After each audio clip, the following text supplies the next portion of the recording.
Movie Wars.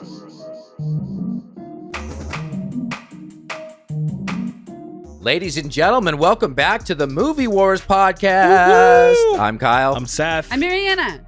As a quick reminder, a little bit of format of the show. We do a little bit of film history. We do the randos, which are the most interesting things we uncover during research. Then we do the questions, which are meant to generate comedic banter because we are comedians. We are. And then, and sometimes serious discussion. Then we finish out with our War Zone, which is just a four category scorecard that we give our yes or no to the film on. Which we're coming off of 3 weeks of Oscar darlings. Deep. We did Ben-Hur and Titanic with the good old John DeToy. Last week we did Sinners, which I think it's fair to say we all absolutely adored that movie. Mm-hmm. And now we're taking quite a left turn. It is the 30th anniversary, ladies and gentlemen, of Muppet Treasure Island. One of my favorite movies ever made. Yeah. It is probably one of the most underrated movies as far as the Muppets go, but oh my God, is it perfect. It is.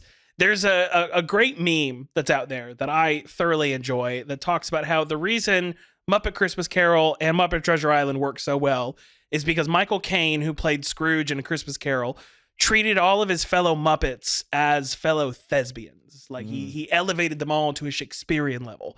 And Tim Curry, who played Long John Silver in this, treated himself as if he was a Muppet. And that is why it worked so well. And it was funny because I saw an interview later where Tim Curry actually talked about that. He actually talked about how he had to make himself a Muppet in order for him to fit so well in this movie. Wow. That's why I love acting. I want to be a Muppet. It's so good. This I guess we can go ahead and jump into a little bit of history.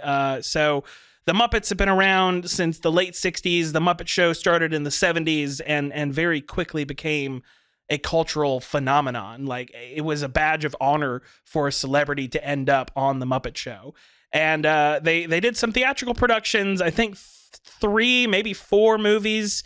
And then it was in 1990, you said, that Jim Henson died? Yep. What a sad day 53. for everyone. If you see clips of his funeral, it's so sad. Harry Belafonte got up and did a big number at his funeral. Like, it was The Day-O guy? Yeah. Yeah. He was on so the Muppet young. Show at one Really? point. Yeah, he was. Yeah. It's one of the best It's episodes. great. Yeah. Yeah. I watched all of them. Same. Yeah. Yeah. We had one of the seasons growing up, and then when they all got on Disney Yeah. Plus, I just was like, I'm going through all of this. Yeah. But so it was a very sad day. And then I think in your research it stated that they thought the Muppets were done. Yep. Like, what are the Muppets without Jim Henson? He was the voice of Kermit. He had so many other voices that he was doing throughout it, and it was his brainchild. Like, he created this. And then his son, Brian, stood up and was like, no, we're going to keep his legacy moving. We're going to keep this going. So they made Muppet Christmas Carol, and then they decided to adapt Treasure Island. Wow. Yeah. And I think it just, it turned out so well, despite, because there were so many production issues with making this movie. One of which was, I don't think the script was finished until they finished shooting the movie. Really? Yeah. And it was a joke on set that Brian Henson very specifically said, I am not going to cut my hair until this script is done. And if you watch all the behind the scenes, you could tell at what stage they are in the filmmaking process because of how much longer his hair gets by the end of it. His hair is so long. It's so long. Yeah, and so kind of taking an aside from our usual history thing, because I have to come at this from a different perspective. I've said this many times on the podcast, but my parents did not care what I watched. Same. And they were like, Yeah. "Fuck it, watch Cobra." I Yeah. don't, watch Congo. watch Commando. Yeah, Yeah. RoboCop for the 50th time. Just watch porn. Yeah. I mean, my dad. Yeah. But here's the thing. So I find these movies to be, and this isn't a criticism, it's just coming from my background, I find them to be very inaccessible. Sure. But Oh. I know that's my background. Yeah. And I know there's a quality here, but so as a professional lover of this, what is it? Like, I know you said cultural phenomenon, but take that deeper. What is it that has caught the eye of so many people? For me specifically, because when you look at like the 50s and 60s and what Disney especially was doing, there was a lot of use of real life people with cartoons, but there was still a very visible separation between those two. Puppets had been around for God knows how long. There were all sorts of like ventriloquist acts that were happening on various TV shows. And I think the Muppets ended up hitting so hard because they treat them like Hollywood professionals. When you watch the Muppet Show, you get both the front of house this is the show they're putting on, but you also get the behind the scenes of what it takes to put on a variety show that they're doing. And watching them interact with their guests and with these huge celebrities. I mean, Gene Kelly was on, Fred Astaire was on, Steve Martin was on, Carol Burnett was on, Bob Hope was on, like Bing Crosby was on, like so John Denver, so many of the biggest stars of the 70s were coming on that show that it people started seeing the Muppets as real life characters. I mean, you look in the opening credits for the movie, all of the Muppets are credited as the Muppets. They're not credited as Frank Oz until the end credits, but it's Miss Piggy as Benjanina Gunn, Fozzie Bear as the half-wit son, like Kermit the Frog as Captain Smollett. Like they really became their own characters in a way that I don't think has ever been achieved or was achieved before that. It almost feels like a litmus test for where we're at culturally. Yeah. Could something like this take off again today? I don't think so. Not with a different set of characters, but people have been begging the Muppets to do more adaptations, and they just keep not doing it for whatever reason. Yeah. I'm hopeful with this reboot of the Muppet Show that Seth Rogen's been doing. Yeah. I haven't seen the episode yet, but I need to get in there at some point soon. But I didn't even know that was happening. Sabrina Carpenter apparently was also like really influential in making this thing happen. Oh, thank God. Yeah. That's awesome. A pop star? Yeah. Yeah, that's how stupid I am. I know. I'm like the girl, the one. Okay, I know who it is. John Carpenter's sister. The one that's always like naked and in her lingerie. That one. Yeah. Yeah. The hot one that's just always naked. Exactly. Yeah. Okay. Yeah. She's the one that's bringing the Muppets back. Muppet material. Cool. But on top of that, I think there's a humor you can get away with puppets that you can't get away with people. That's why I like them. Yeah. Yeah. And did you know that Kermit is made out of a coat? The first Kermit is made out of his mom's spring coat. I learned that at the Muppet the Film Museum in the Bronx. Oh, that's awesome. The Bronx. No, I didn't know that. That's amazing. Cool. Yeah, made out of a coat. And he did a really good job at getting outside of just the Muppets. Obviously, Sesame Street, everyone loves and adores that. Yeah. He made Yoda, obviously. Like people, like the guy who plays Miss Piggy played Yoda. Yeah. No Frank kidding. Oz. Yeah. I did not know that. Same actor. So and then he had Labyrinth with David Bowie, and then The Dark Crystal, which was what he wanted to do, but the studios weren't really behind him doing a movie that didn't have any humans on screen. So they did Labyrinth to kind of prove the concept, and then he went in and made The Dark Crystal, which is one of my favorite fantasy movies, like hands down. And there's not a single human being on screen. It's only puppets. That's my Netflix like little, the little guy. Yeah. Oh, I love that. Yeah. My husband was like, "That doesn't even look like you," and I was like, "Yes, it does."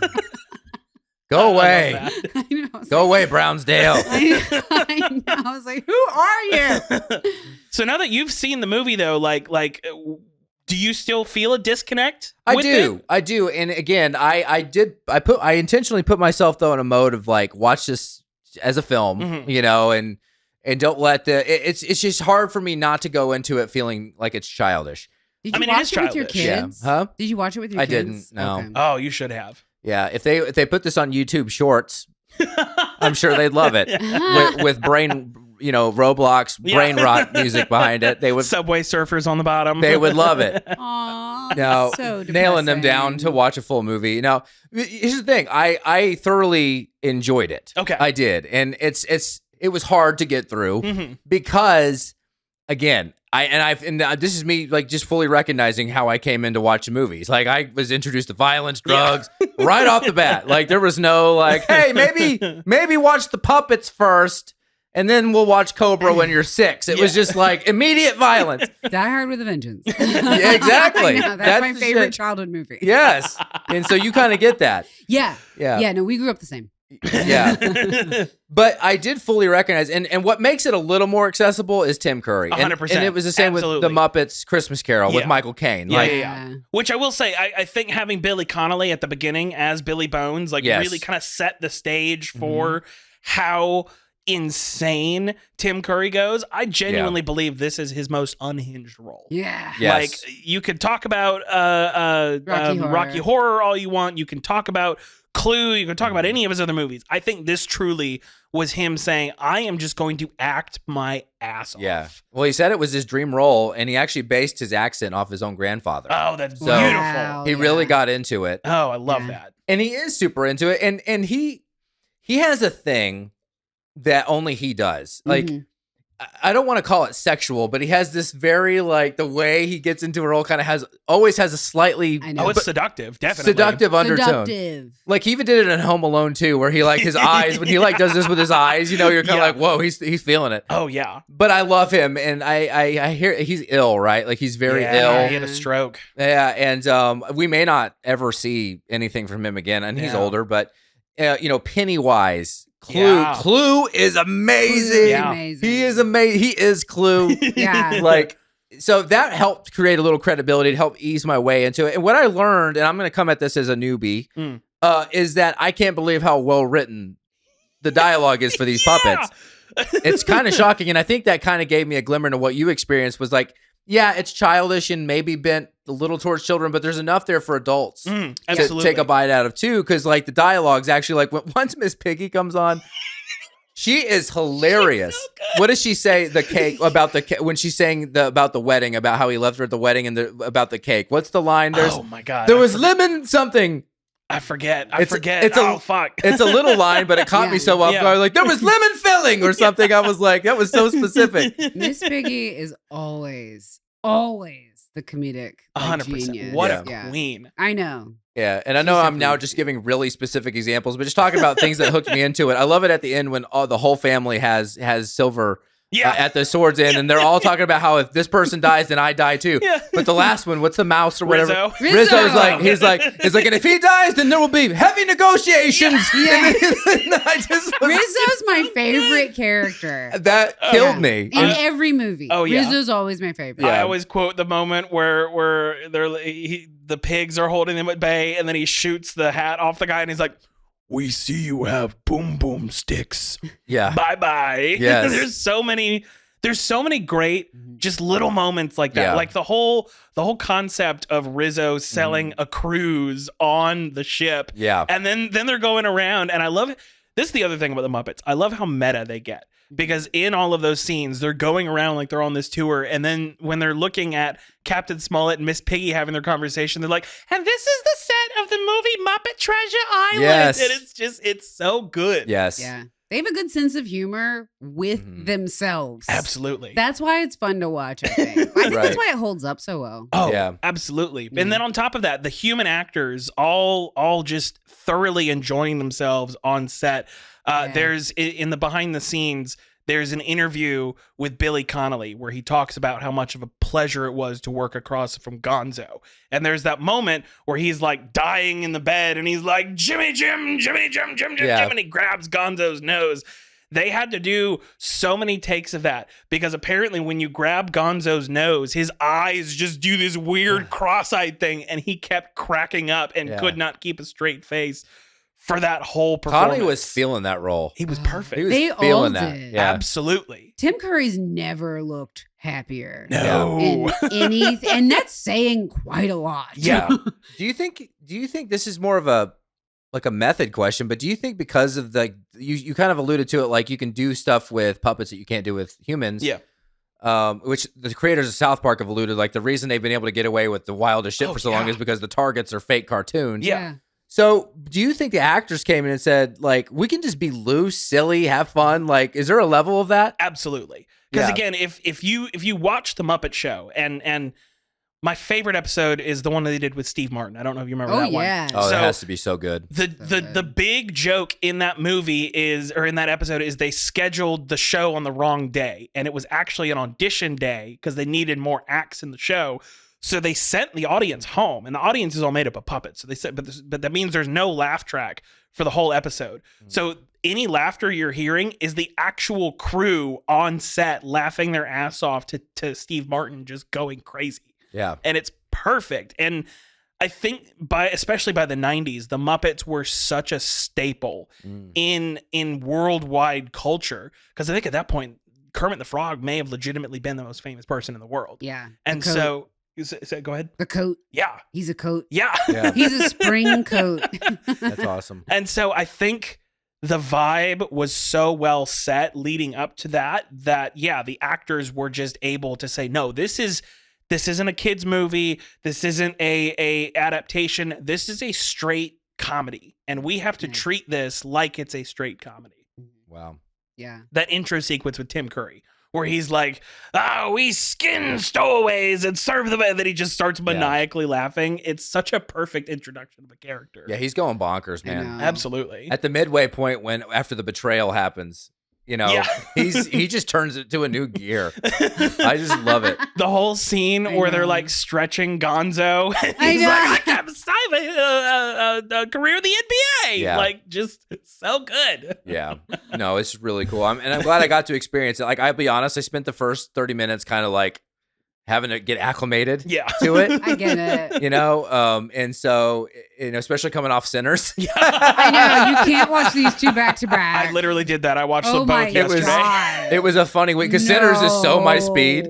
But once I kind of, and I really wish I don't have that much time, but I wish I had time to have a second rewatch before the pod because I think at the halfway point is when I said I'm in. Yeah. But I kind of like didn't give the first half what it deserved because I started to love it in the second half. Yeah. So I do need to go back and rewatch it so I can have a complete experience. The first half has so many subtle little jokes just thrown in there that it's absolutely, it's just like you said, it's so well written. Yes. It has no business being that well written for a puppet movie. Exactly. Well, I think honestly, everybody that works on any Muppet project is just so obsessed with the Muppets. Oh yeah. Like, I don't think this is one of those dream job scenarios. Yeah. You can tell Jason Segel was having the time of his life in that movie. Yeah. You never want to leave the Muppets if you're in the Muppet world. Like, I think this is, it shows. Oh, absolutely. That's why we're all begging for more Muppets. Sure. And even me, that's like Die Hard with a Vengeance is my childhood favorite movie. Yeah. I'm still like swept up in the magic of Muppets because,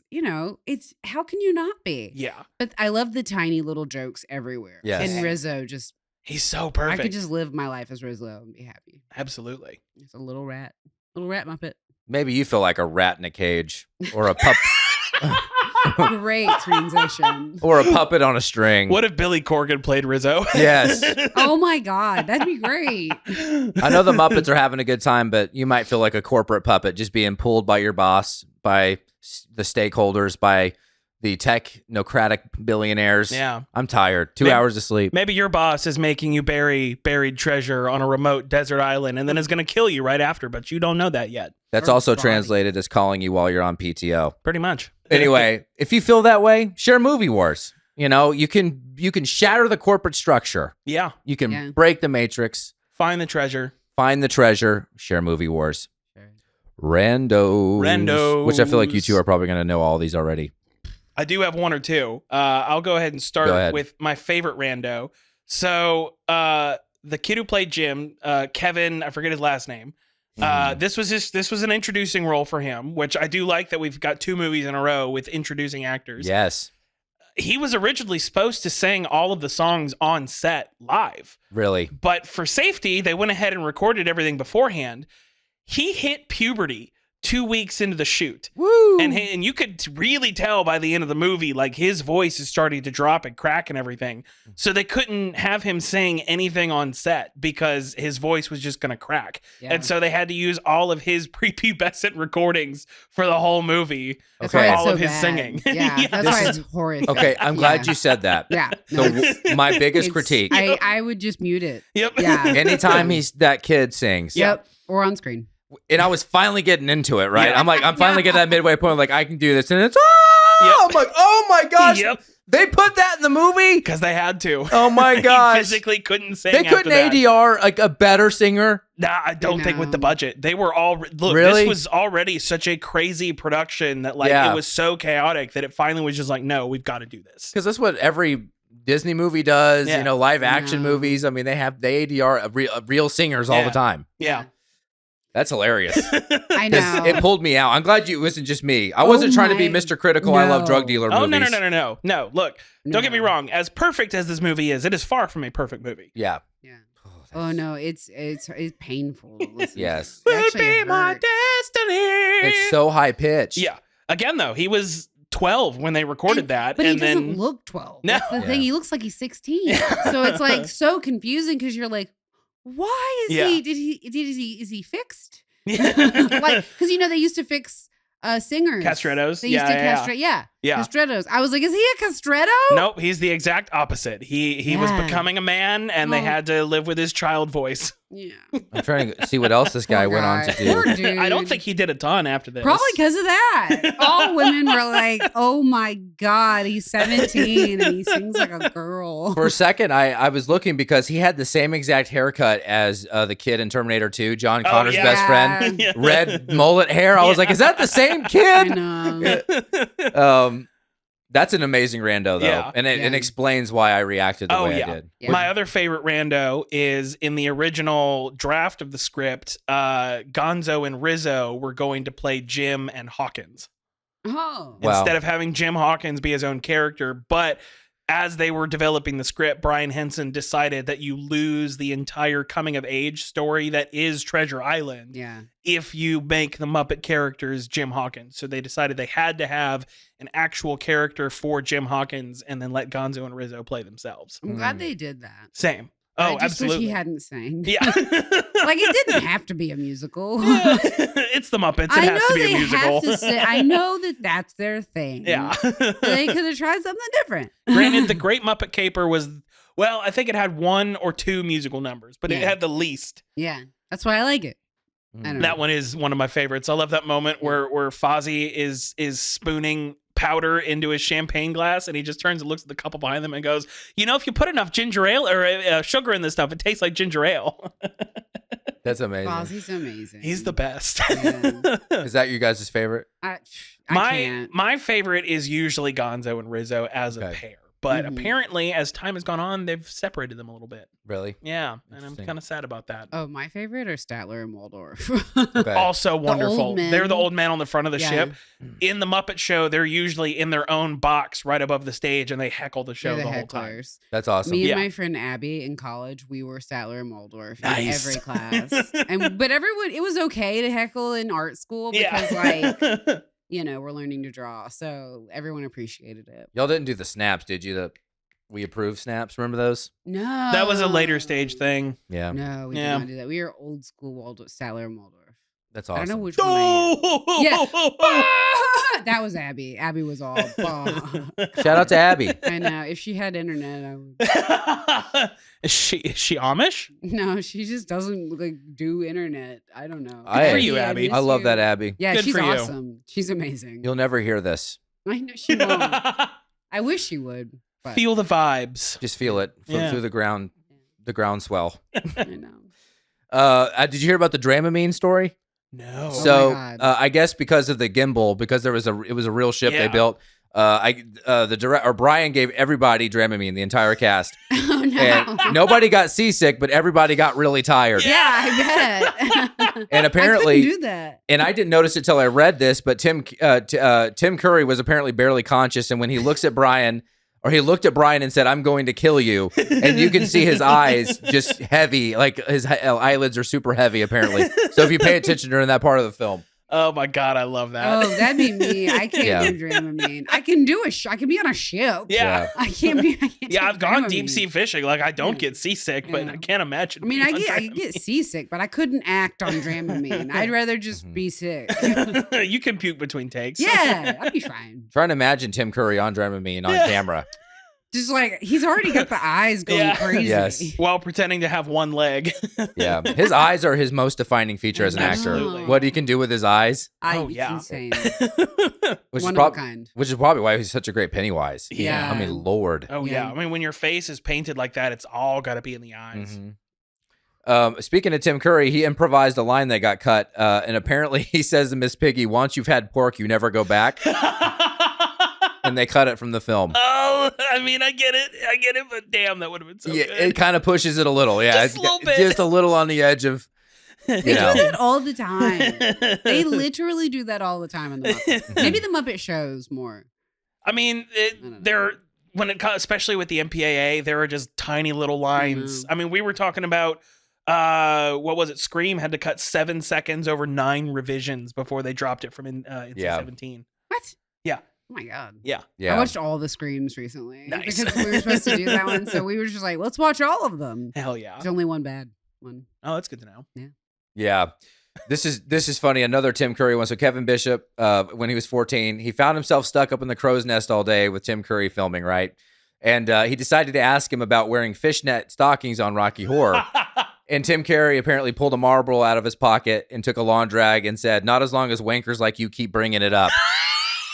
Because apparently the backstory, and this rando kept coming up on research, but I didn't have a lot of context. But apparently he wanted to like leave that behind. Like he was just done being asked Rocky about Horror. it. Yeah. And then this 14-year-old, they're just bored and he's never acted before. And so he decides to ask the Tim Curry. He says, "Not as long as wankers like you keep bringing it up." Oh my God. That's such a Tim Curry thing to say. Yeah. There's so much lore around Rocky Horror. I can imagine being sick of it. Oh, yeah. After doing it and everyone freaking out about it. To be honest with you, the people that I know who are the most obsessed with Rocky Horror are like the worst people I've ever met.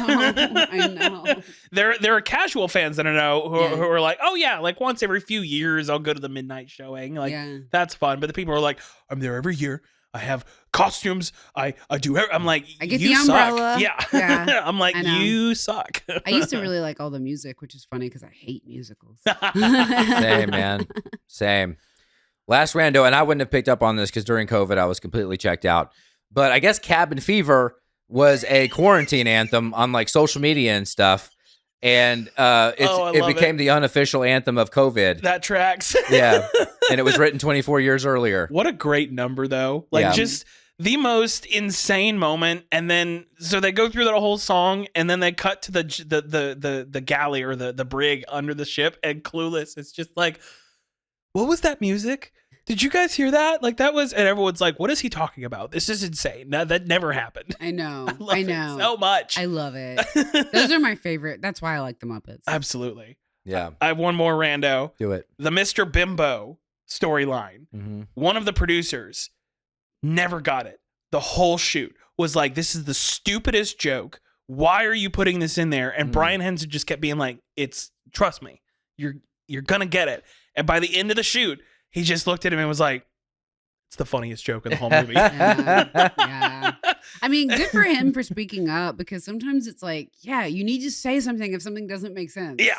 But at the same time, it's like, you got to push back if you're like, no, it's going to work. It's so out there. And that my favorite thing is Fozzie being introduced as, "Oh, but his half-wit son, young Lord whoever is here." Like the whole time he's like, "What are half-wit sons for?" Yeah. I love it. There's been so many movies that we've covered where there's always one of those. Yeah. And I don't get it, guy. Like it was Dennis Hopper in Apocalypse Now. He's like, "Man, like I don't get it, man." You know, like, and it's like the directors and producers like, "Do it. Stop. Stop asking questions. Just shut up, Dennis Hopper." You know. My favorite of all the Mr. Bimbo stuff is he's been to the moon twice. It's so good. The questions. This is kind of a loaded question, but after hearing you guys talk, I don't think this is unfair. Is this Tim Curry's greatest performance? Yes. Yeah? Hands down. I know people probably think Rocky Horror is more iconic, or even Pennywise is more iconic. I would say this is his most underrated and his best performance. Yeah. Because again, that whole idea of, for the comedy, because comparing him to Michael Caine, because a lot of people do, just because those are the two like big features in these adaptations they did. Michael Caine knew he was playing the ultimate straight man. He was playing the character who had no sense of humor, and he had to play him that way. And in order to do that, he had to treat everyone else as if they were Shakespeareanly trained actors. Yeah. Tim Curry, on the other hand, realized the only way the ridiculousness could work is if he became one of the puppets. And I think letting himself become so unhinged just made it that much more acceptable for how ridiculous of a concept it is. Yeah. Yeah. He's definitely a puppet in this. Yes. Yeah, he comes off as a puppet in this. Mm-hmm. Yeah, I think this. I mean, I'm just obsessed with him in anything, but this and Clue, I feel like might be a tie for me, just because Clue is so. I still need to see Clue. Oh my god, it's because it's a murder mystery. Yeah. It's so my thing, and then he's just. Honestly, he just is one of those actors that elevates anything he's in. Yeah. Oh yeah. And there is no other choice for his character in this. And he just, even in the stills, he's just like, you can't get past his face. Yeah. Yeah. He's just perfect in it. And it just makes me, I don't think this movie would have been anywhere near what it was without him in it. Not it at wouldn't all. have been this. I don't think anyone else could have pulled it off. Yeah, no, not at all. There's no substitute here. Yeah. And I don't know how you direct a Tim Curry as a director. He's like a wild animal. Like of all the actors we've talked about on here, like how do you give direction to that man? Yeah. It's like, I feel like for this, you sit him down and you be like, here's the direction I think I want to go. What do you think? And he's like, I like that direction, but I want to turn left over here. And he's like, okay, do it. And that's it. That's all you got to do. And then he runs through the building. Yeah. With his car out on that hard left. He's like, I'm a Muppet. Yes. And I'm a Muppet. Am I a man or a Muppet? Here's what I'll say. I don't call myself an expert on Tim Curry by any means, but I've seen a lot of his work. Yeah. And what I will say is I've never seen a performance from him I didn't love. Yeah. Even his small part in Home Alone 2. Mm-hmm. But I think Clue is his greatest. And that is Pennywise. You said Pennywise. Yeah. A lot of people will say Pennywise. The problem was not with him. It's just that was such a cheesy adaptation. Yeah. And he was such a bright spot. He was so incredible at it, and everyone else is literally like doing everything they can to detract. Yeah. Because it was during that, it was that 90s Stephen King took control of TV productions phase where he was so worried. And TV was already in a rough spot at that point. Yes, it had tanked, and Stephen King was so butthurt from Stanley Kubrick still that he had to be completely involved in literally everything that was on TV. So he would pick, producers that he could control. Yet we have this incredible Tim Curry performance in the middle of the shit show. Yeah. That is one of the cheesiest things. And I've read the book twice, and it's like horrible. But anyway, Clue that movie is the same level of perfection of Tim Curry, but it's so funny. Yeah. You've got to watch it. It's short, bro. I'm going to watch it tonight, honestly. I'll watch it. Perfect. And my wife, even, who we differentiate a lot on taste, she was laughing her ass off. Okay, good. Then I'll probably like it. Yes, you guys tend to connect more. It was so funny, and we should watch it again. So funny. It's so good, and I'm gonna watch it tonight. He's just he's bouncing, he's jumping around. He's just great. So he's physical. a wild man. He is wild. He's kind of like Jim Carrey before Jim Carrey was Jim Carrey. Absolutely. Yeah, like a tamer. Yeah. Kind of more calculated. It almost feels like he walked so Jim Carrey could bounce. Absolutely. And then run people over on the set of Man on the Moon. And then run people over on the set of Man on the Moon. Yeah. The episode of Psych that Tim Curry's on, where they're doing the parody of American Idol, he is just the perfect Simon Really? Cowell. I haven't seen that. Oh, it's so good. It's called American Duos, and it is hilarious. And he plays the Simon Cowell of the group. It's so good. Okay, Yeah. I'll watch so that. good. I'll watch anything he's in. Yeah. This next question came up on my research. Is Muppet Treasure Island kind of the darkest Muppet movie? I think it's the only one where someone dies. Which is another great moment where Rizzo's just like, he died? This is supposed to be a kid's movie. Yeah. Weirdly, I actually think The Great Muppet Caper is tonally a little darker. Yes, someone dies in this one, but like tonally, it's weirder. Like it was made in the 80s. It's a heist movie. The villain in it is really dark in the way that he deals with Miss Piggy, especially like how he tries to seduce her, then blames her for the theft of these diamonds. Like, I don't know. That's a hard question. It's either the darkest or the second darkest. I could definitely say that.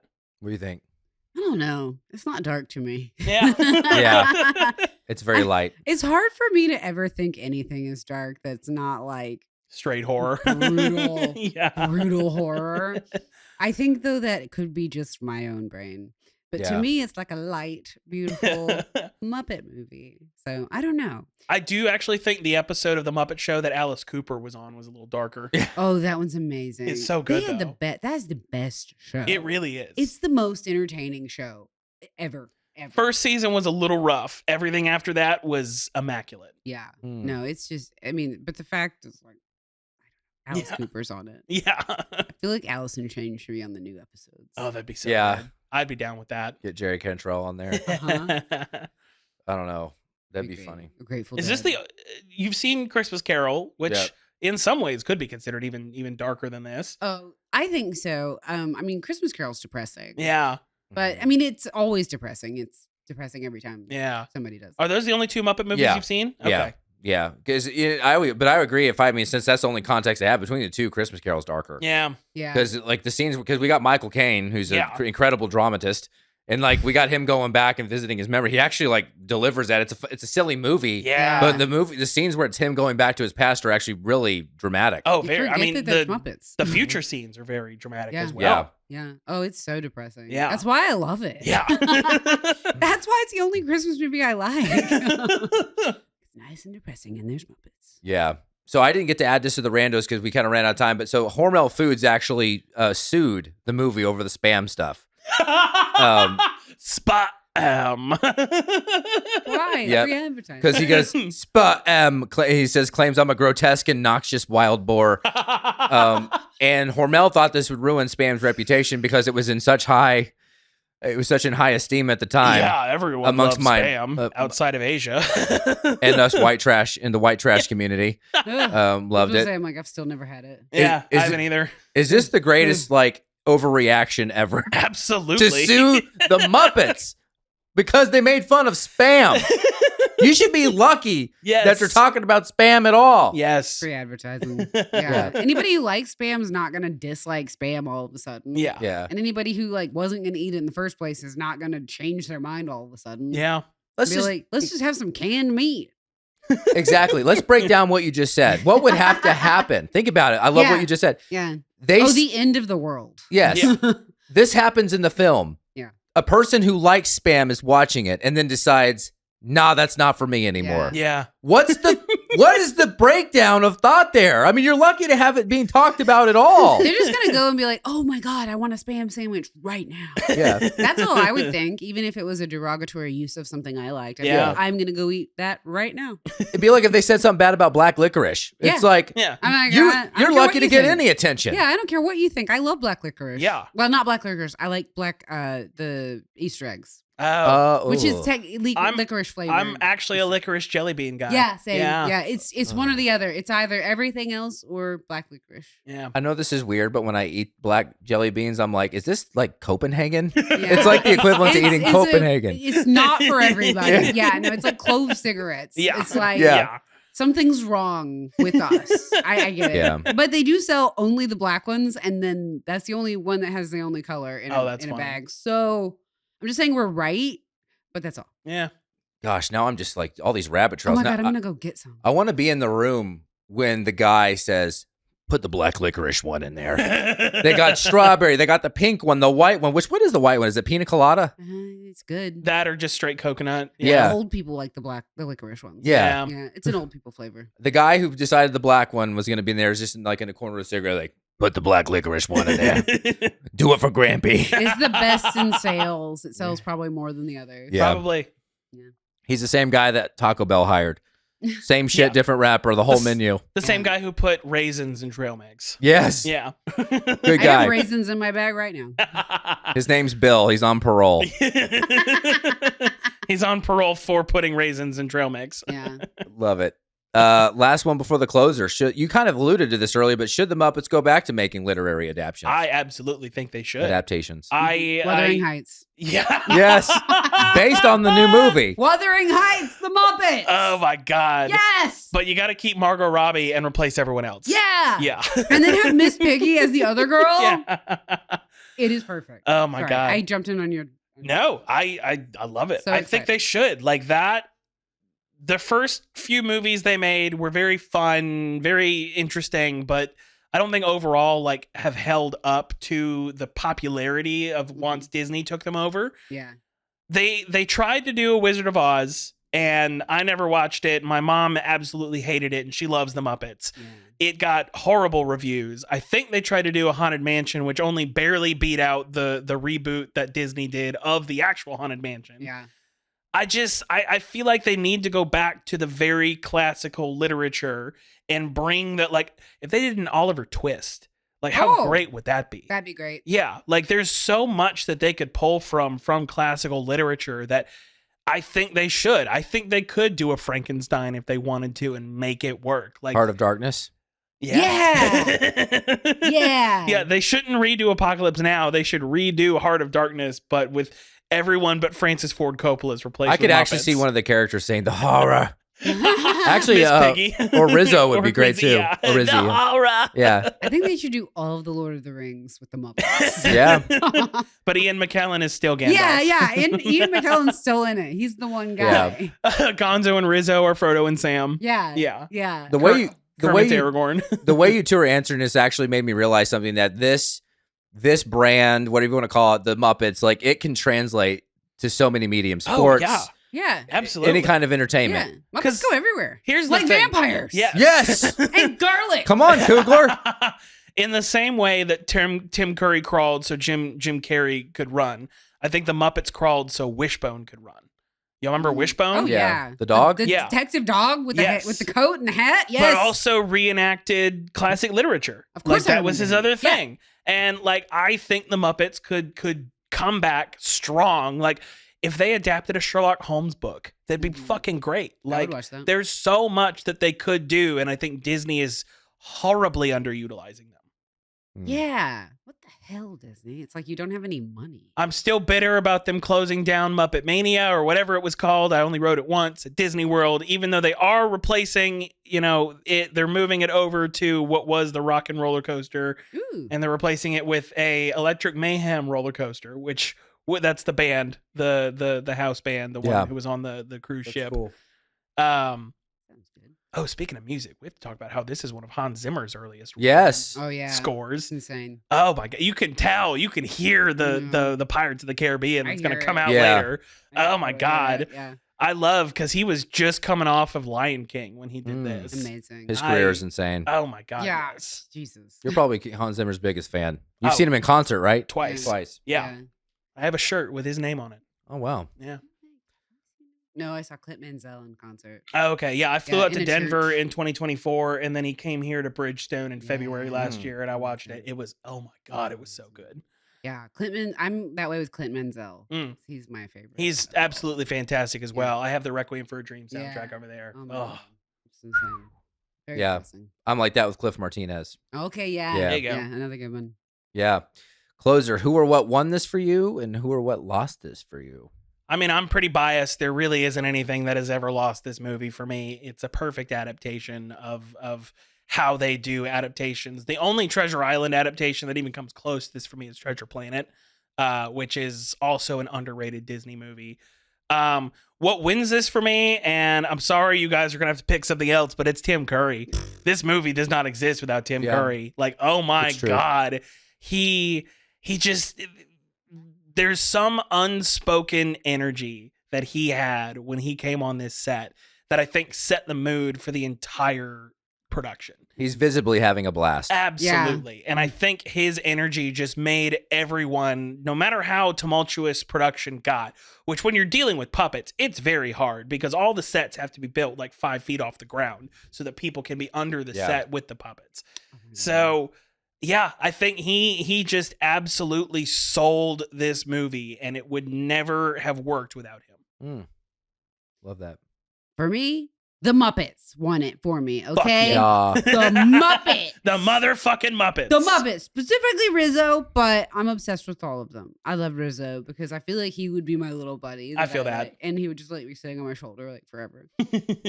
What lost it for me though, there's one thing, and it would be the prepubescent singing voice of the beautiful child that I cannot believe was 12 years old.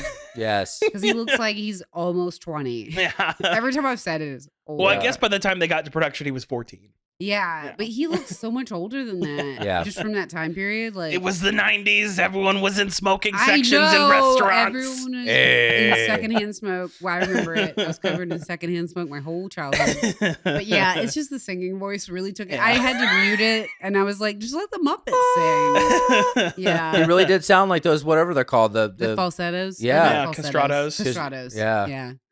Yeah, that's it. That's all. Yeah. Otherwise, perfect. I'll go a little more philosophical with my answer. I think what won it for me is that I didn't grow up watching children's stuff. I skipped right to the hard stuff.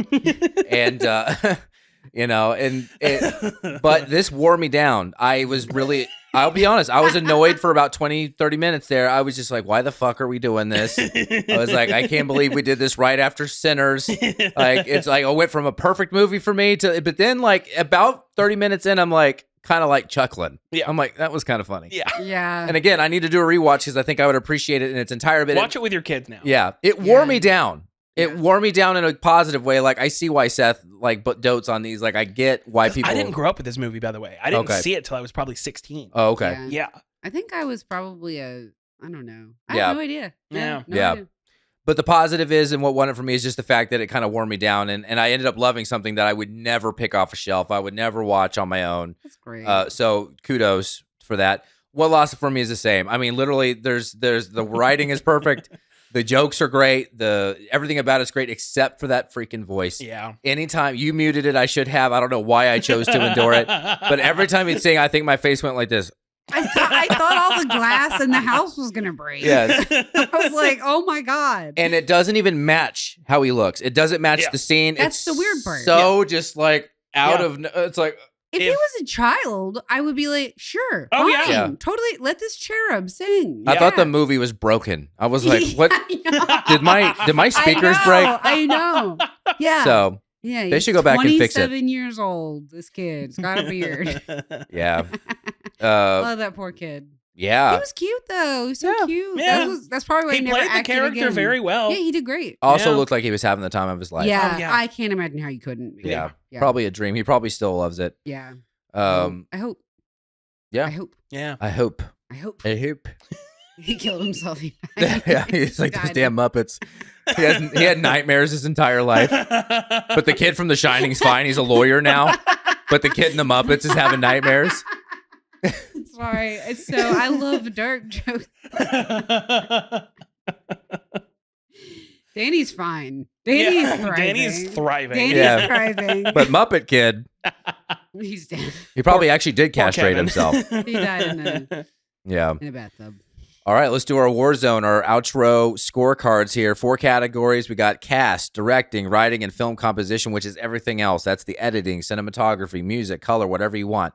Look at him get that perfect. I know. It is taken. He didn't even look at the computer. It's taken 50 episodes, literally, to remember film composition. And we changed it halfway through. Yes. Yeah. Yes. Thank God. I'm working on it. I don't like to be so many more words. I know.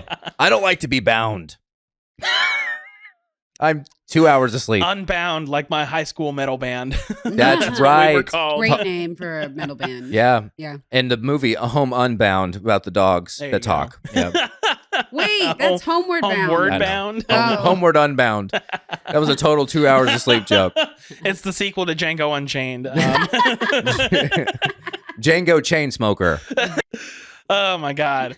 Acting. I thoroughly enjoyed everybody in this movie. Yes, the singing was an issue, but you do what you got to do to make the movie, and they did what they had to do, and it was fine. It could have been way worse. It could have been way better, but it was fine. But the rest of the acting, I love the Muppets. They're the throw.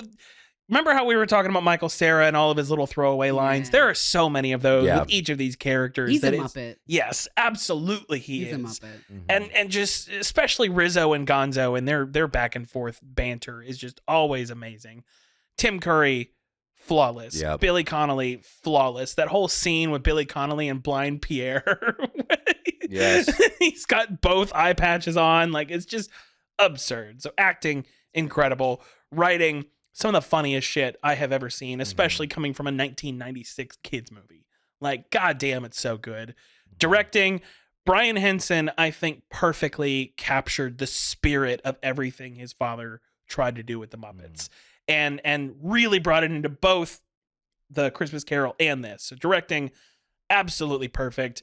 Film composition, the sets are immaculate. The ship design is so good. The way that they're able to seamlessly go from these close-ups on the ship to the green screen wide shots, which don't look bad for the 90s. They look really good with the ship in the water and everything.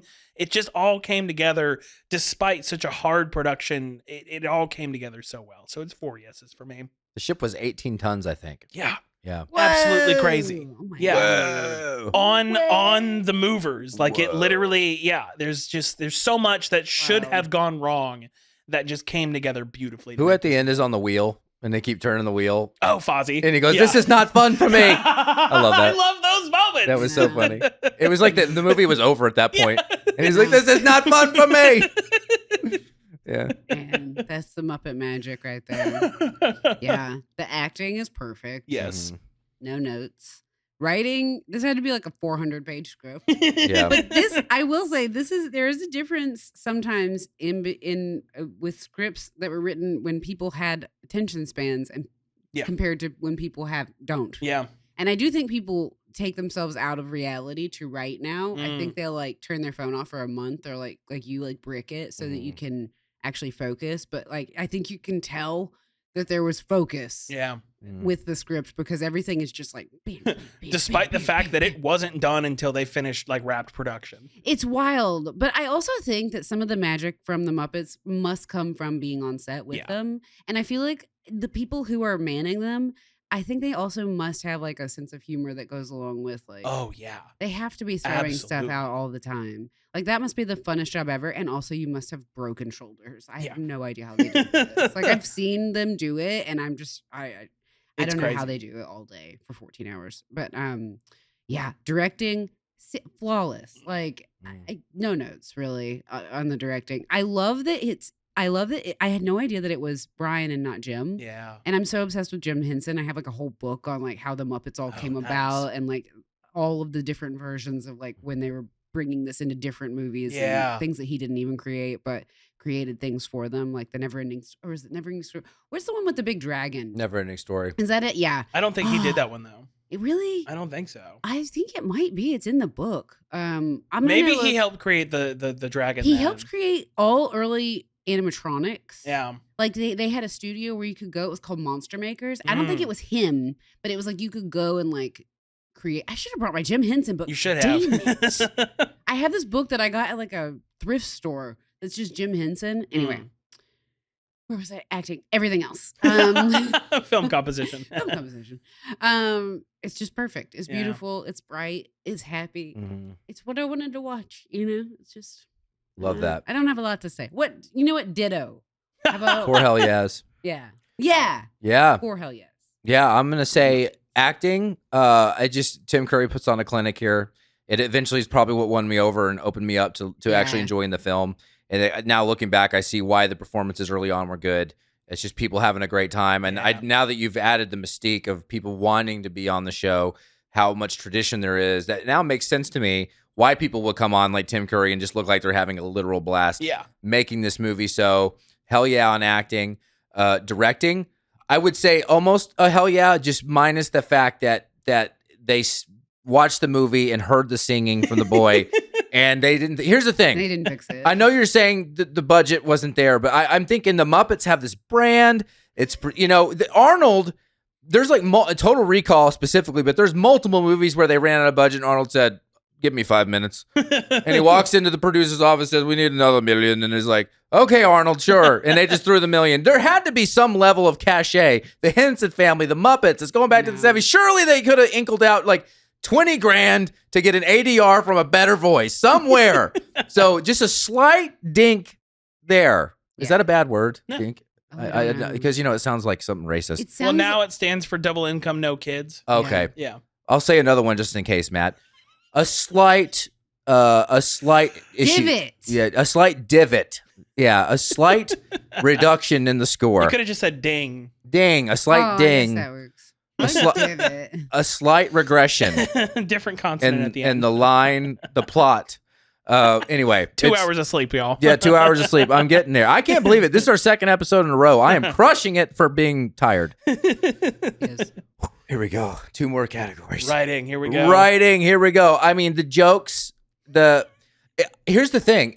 I don't know if there's a category, but this is almost its own category. As comedians who write stand-up, and you both do skit, or not skits, but sketch. You can call them skits. Sketch. There's little skits. There's there's sketches. There's sketch comedy, stand-up comedy, but this has its own thing. It's Muppets. Yeah, it's Muppet comedy. And even though it's not really my thing, and it kind of felt inaccessible. I'm seeing it done at such a high level, and these jokes are landing with me. And it's not even really, I'm not the audience for this movie, but the jokes just keep landing. So hell yeah there. And then film composition, you know, I didn't find myself feeling the need to dissect the editing. Yeah. Or, I mean, the set pieces are good. I mean, don't get me wrong. They're great set pieces, but I'm just so enamored by the writing and what's happening that I didn't really ever feel the need to critique anything else. Because I think maybe by the end I was sucked into what they're doing. So hell yeah there. So basically four hell yeahs minus a slight for letting that voice through. Yeah. But yeah. You think they would have fixed it now? I thought about that. I think it's just a part of the charm now. Yeah, it is. It'd be weird if they fixed it. True. Yeah. Yeah. Well, anyway, we did it. We got through it, and I got through 2 podcasts. He did. Yeah. He's going to go sleep for 24 hours. I would have slept if I could, A, sleep in the middle of the day, and B, I didn't have a 4-year-old who loves his Hulk gloves. It's just punching you in the dick. Just Hulk smashing, dude. He just Hulk smashed, and he's like, Papa, Hulk smash! So there's no sleeping. So I can't wait to sleep tonight. Thanks for hanging with us. Hope you found your treasure today. Love you. Kyle. Seth. Mariana. Love you. See you next week. Once you have pork. The Movie Wars.